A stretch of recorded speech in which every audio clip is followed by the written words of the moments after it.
Hello friends, இன்றைக்கி நம்ம சேனலில் பாயில்டு எக் ஃப்ரை எப்படி ஈஸியாக டேஸ்டியாக பண்ணுறேன்னு பார்க்கலாம் வாங்க. முட்டை வேக வச்சு எடுத்துக்கலாம். முட்டை நமக்கு வந்துருச்சு. இப்போ இதை தோடு உடச்சி எடுத்துக்கலாம். முட்டையை நம்ம தோடு உடச்சி எடுத்தாச்சு. இப்போ இதை நம்ம கட் பண்ணி எடுத்துக்கணும். இந்த மாதிரி மஞ்சக்கரு தனியாக வெள்ளைக்கரு தனியாக இந்த மாதிரி கட் பண்ணி எடுத்துக்கோங்க. இப்போது பேன் அடுப்பில் வச்சு ஆயில் ஊற்றிக்கலாம். எண்ணெய் காஞ்சதும் பெரிய வெங்காயம் 1 பொடுசாக கட் பண்ணி வச்சுருக்கிறேன். இந்த மாதிரி கட் பண்ணி ஆட் பண்ணிக்கோங்க. அரை டீஸ்பூன் உப்பு மிக்ஸ் பண்ணிக்கலாம். கறிவேப்பிலை, பச்சை மிளகாய் 4, மஞ்சத்தூள் 1/4 டீஸ்பூன் எல்லாத்தையுமே நல்லா மிக்ஸ் பண்ணி வெட்டிக்கலாம். வெங்காயம் கொஞ்சம் ப்ரௌனிஷாக வரணும். தக்காளி 1 பழம் எடுத்து இந்த மாதிரி குட்டியாக கட் பண்ணிக்கலாம். கட் பண்ணி எடுத்து வச்சுருக்கிறேன். ஆட் பண்ணிக்கலாம். மிக்ஸ் பண்ணி விட்டுக்கலாம். வதங்கட்டும். ஒரு 2 மினிட்ஸ் வதக்கினதுக்கப்புறம் இஞ்சி பூண்டு பேஸ்ட்டு அரை டீஸ்பூன் அதையும் ஆட் பண்ணி மிக்ஸ் பண்ணி விட்டுக்கலாம்.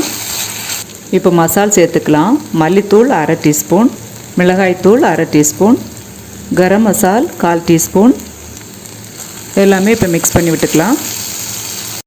இப்போது வெங்காயம் தக்காளியெல்லாம் நல்லா வதங்கிருச்சு. வதங்கினதுக்கப்புறமா நம்ம வேக வச்சு கட் பண்ணி வச்சுருக்கிற எக்கை இதில் ஆட் பண்ண போகிறோம்.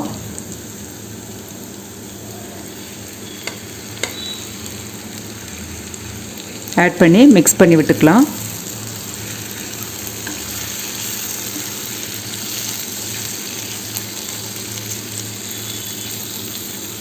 கடைசி அதில் 1/4 teaspoon Kashmiri chilli powder, pepper powder 1/4 teaspoon add பண்ணி மிக்ஸ் பண்ணி விட்டுக்க வேண்டியதான்.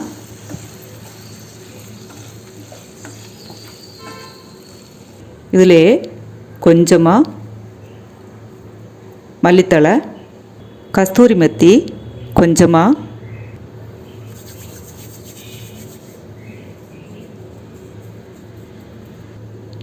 எல்லாமே ஆட் பண்ணி நமக்கு ரெடி ஆயிடுச்சு. இப்போ நம்ம மிக்ஸ் பண்ணி விட்டு எடுத்துக்க வேண்டியதாங்க. இப்போ நமக்கு பாயில்டு எக் ஃப்ரை ரெடி ஆயிடுச்சுங்க. ஸோ இது செய்கிறது ரொம்ப ஈஸி, ரொம்ப டேஸ்ட்டாக இருக்கும். இதே மாதிரி நீங்கள் வீட்டில் ட்ரை பண்ணி பாருங்கள். ட்ரை பண்ணி பார்த்துட்டு எப்படி இருந்துச்சு அப்படின்னு சொல்லி கமெண்ட் பண்ணுங்கள். தேங்க்யூ ஃபார் வாட்சிங். நெக்ஸ்ட் வீடியோவில் சந்திக்கலாம்.